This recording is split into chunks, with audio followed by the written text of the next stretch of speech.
O caso da cobra Naja, que picou uma pessoa em Brasília, acendeu as discussões sobre o tráfico ilegal de animais silvestres. Infelizmente, esse não foi o primeiro caso de biopirataria no Brasil.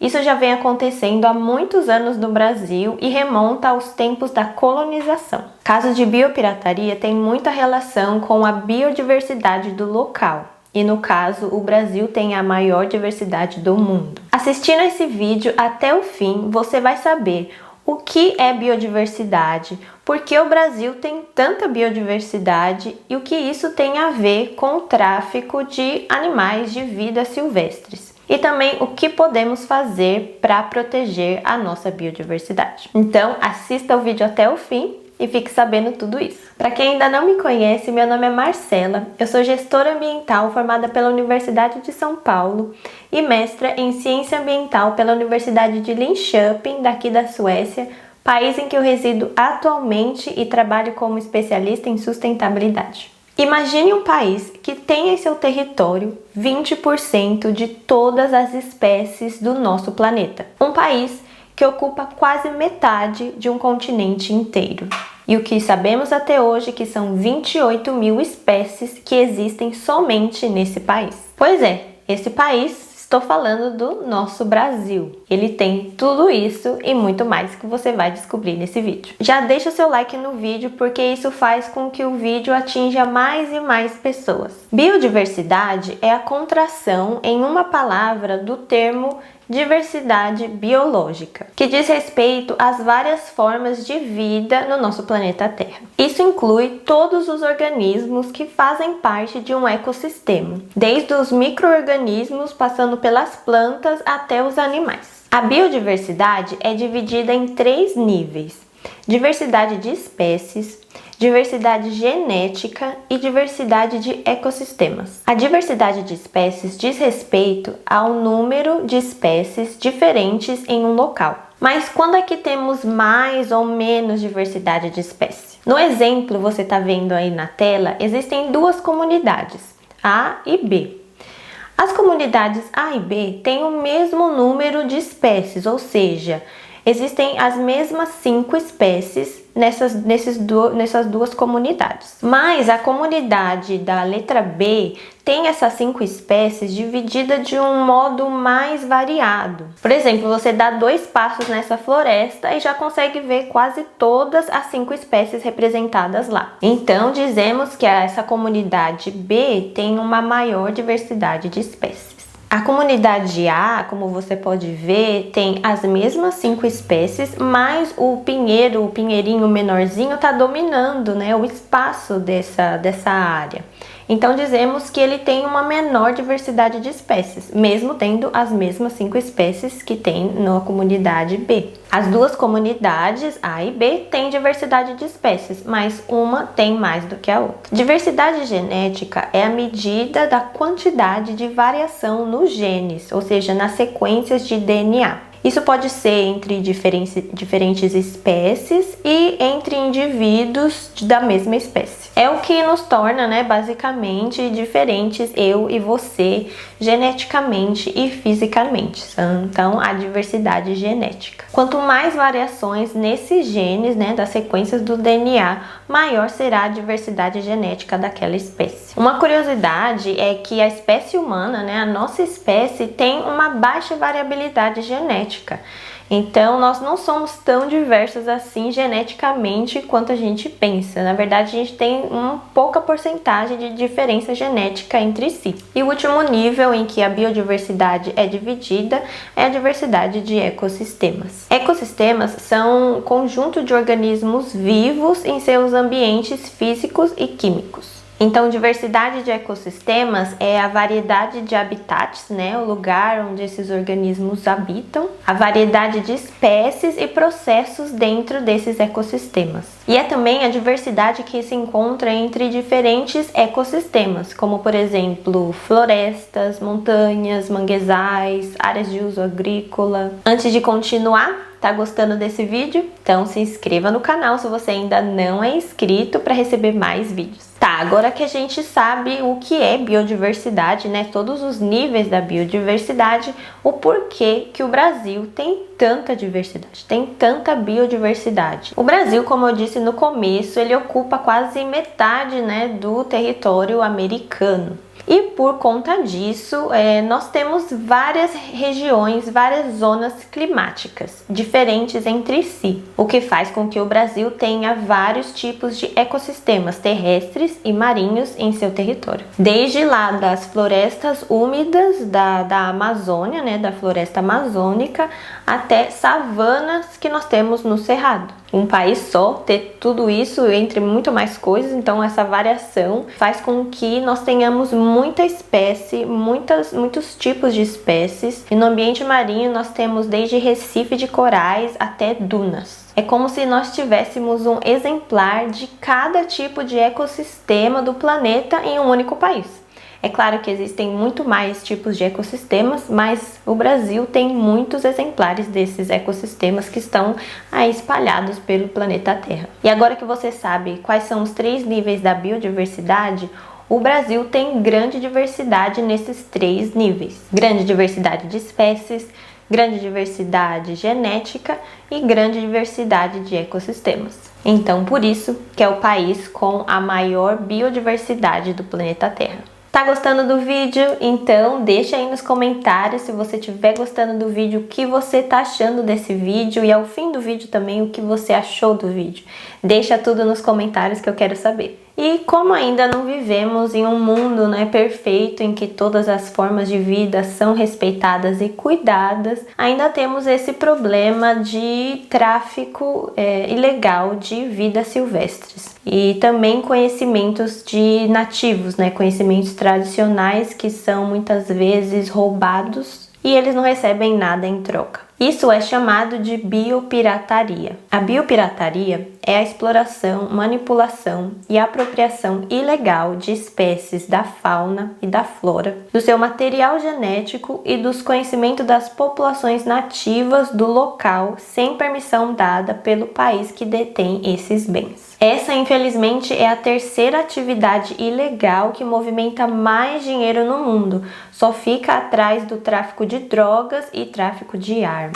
A biopirataria no Brasil começou desde lá da época da colonização, né? Primeiro começaram com o pau-brasil. Depois foi o cacau, sementes de seringueira e mais recentemente temos um caso aí de chá de quebra-pedra, né, que foi traficado ilegalmente do Brasil e foi patenteado e transformado em um remédio industrializado que é revendido para o Brasil e que os próprios brasileiros compram e usam. Mas o dinheiro vai todo para os Estados Unidos ou a empresa, né, ou o país que é essa empresa que patenteou esse nosso produto ilegalmente. O cupuaçu também foi quase patenteado devido à biopirataria por uma empresa do Japão que patenteou o cupulatte, né, que o cupuaçu é da mesma família do cacau. Então eles pegaram o cupuaçu e produziram o chocolate. E quando uns pequenos produtores no Brasil quiseram exportar os produtos deles com o nome cupuaçu, eles viram que o nome cupuaçu já estava patenteado. É como se alguém patenteasse o nome laranja, sabe? Você não pode usar laranja nos seus produtos, ou uva, ou limão. E aí eles foram ver que isso foi devido à biopirataria. Eles traficaram ilegalmente, né, sementes e espécimes, né, do cupuaçu para então ser reproduzido, né, plantado, sei lá, e produzir esse chocolate. E aí o governo brasileiro foi atrás e conseguiu impedir que esse, né, patenteamento, esse processo de patenteamento prosseguisse lá no Japão. E a lista é imensa, né, de vidas e conhecimentos que já foram usurpados, roubados do Brasil sem ninguém saber, sem os brasileiros, sem o governo brasileiro e principalmente as comunidades tradicionais receberem nenhum centavo em troca. O que geraria trilhões de reais por ano para ser investido em desenvolvimento e pesquisa, né, e nesses materiais que são tão ricos no Brasil que a gente tem muita coisa ainda para descobrir, que nós nem conhecemos as propriedades medicinais de milhares de plantas no Brasil, e esse dinheiro, né, serviria para esse investimento, mas devido à biopirataria, o Brasil perde cerca de 5 bilhões de dólares por ano devido a esses crimes de biopirataria. E que leis, né, que existem para proteger o Brasil contra esses biopiratas, né, contra essas pessoas sem escrúpulos que roubam vidas selvagens, conhecimentos tradicionais. Existia uma medida provisória de 2001, mas ela foi substituída pela Lei 13.123 de 2015, que é bem mais completa, né, no sentido de restringir essas ações da biopirataria, e também inclui micro-organismos que antes nessa medida provisória não incluía. Substâncias e micro-organismos no escopo aí de proteção contra a biopirataria. E entre as punições, né, prevista por essa lei está a multa que pode chegar até 10 milhões de reais para empresas, apreensão do material, impedimento de que esse material continue a ser fabricado ou industrializado. Mas uma medida provisória de 2001, gente, 2001 foi ontem. Sabe, isso vem acontecendo já desde da colonização, e essas leis deveriam existir desde a época da independência do Brasil. Isso teria barrado várias ações de biopirataria que aconteceram antes mesmo dessa lei aí, dessa medida provisória de 2001. E não só conhecimentos são roubados do Brasil, mas existe também o tráfico internacional de espécies exóticas. Espécies exóticas são aquelas espécies que não são daquele local, né? Que são de outros locais, outros países, outras regiões, outros ecossistemas, que não pertencem àquele tipo de ecossistema. Existem muitas espécies exóticas que a gente convive aí no dia a dia, por exemplo, o café do Brasil é da origem da Etiópia. Espécies de soja e laranja que são cultivadas no Brasil também, tem uma grande maioria que vem da China. E essas espécies exóticas se adaptaram, né, ao clima do Brasil, mesmo não sendo muito inteligente, né? Porque já que o Brasil tem a maior biodiversidade do mundo, a gente não precisaria importar nenhuma espécie para produzir nada, né? A gente teria tudo aqui, ou lá, né? Porque eu não estou no Brasil no momento. Mas nós teríamos tudo para plantar, para ter essas espécies de frutas e tal. Mas, né, são exóticas e conseguiram se adaptar.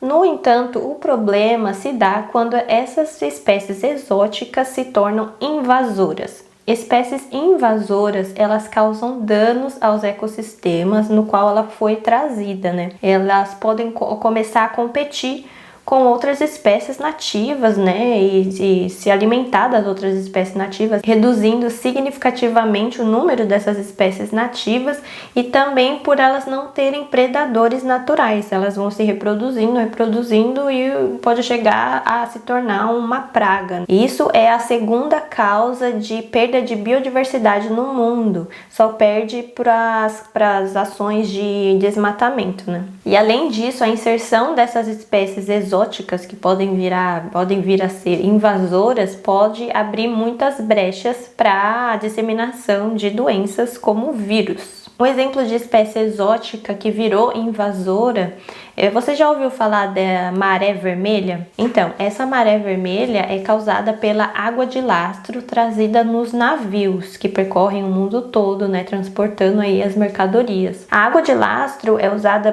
pelo navio para manter a estabilidade do navio, né? Quando o navio está um pouco vazio, eles carregam essa água de lastro e coletam água de lastro, por exemplo, de um país lá da China, e vão descartar essa água de lastro no Brasil, na costa do Brasil. Então, essa água trouxe vários organismos, várias espécies exóticas, né, da China para o Brasil. E essa maré vermelha é causada justamente por um tipo, né, de alga, e que as ostras, né, da costa brasileira se alimentam dessas algas, porém elas são tóxicas. E é por isso que no Brasil existem períodos em que o consumo de ostras é proibido. Tá, mas o que a gente pode fazer, né, para proteger a biodiversidade? Parece uma coisa tão longe da gente, tão fora das nossas ações, mas na verdade não é. Por exemplo, quando você for comprar qualquer coisa, qualquer móvel feito de madeira, qualquer coisa feita de madeira, procure sempre comprar de madeira certificada, que tem o selo FSC ou Serflor. Essas certificações garantem que a madeira não vem de locais, não vem de desmatamentos ilegais. Desmatamento ilegal, como eu falei, é a primeira causa de perda de biodiversidade no mundo todo. Infelizmente, o comércio de madeira ilegal ainda gera 5 bilhões de dólares por ano. E quando você for viajar, ou mesmo se você morar em algum lugar turístico, você vai lá comprar uma lembrancinha que você vê que que é feito de algum material animal, né? Algum material de origem animal, como pele, casca, osso, patas, carapaça, bico. E existe a chance, né, desse artigo aí que você está comprando de ter sido feito com uma espécie que está ameaçada de extinção daquela região. Então, se você se você duvidar, né, já surgiu uma dúvida ali, não compre, é melhor não comprar. O mesmo vale para produtos medicinais e cosméticos, como por exemplo a banha de peixe-boi. O peixe-boi, coitado, ele é um fofo, tão fofinho.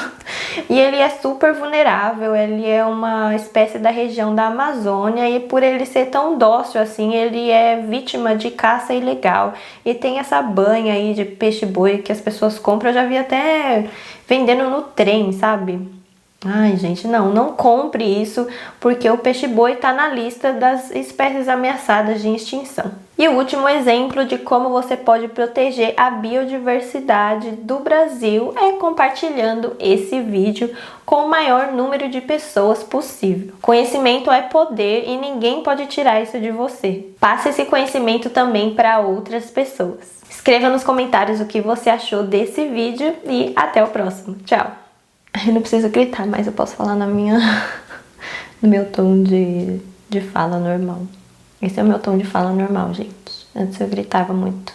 Não gritava porque o microfone ficava na câmera e a minha câmera tem que ficar muito longe. Porque eu tenho uma lente de 50mm que aproxima muito. Então eu tinha que falar um pouco mais alto. Esse é o tom da minha voz normal. Essa é a minha voz, né? Mais próxima. Até posso fazer um SMR. Vamos lá.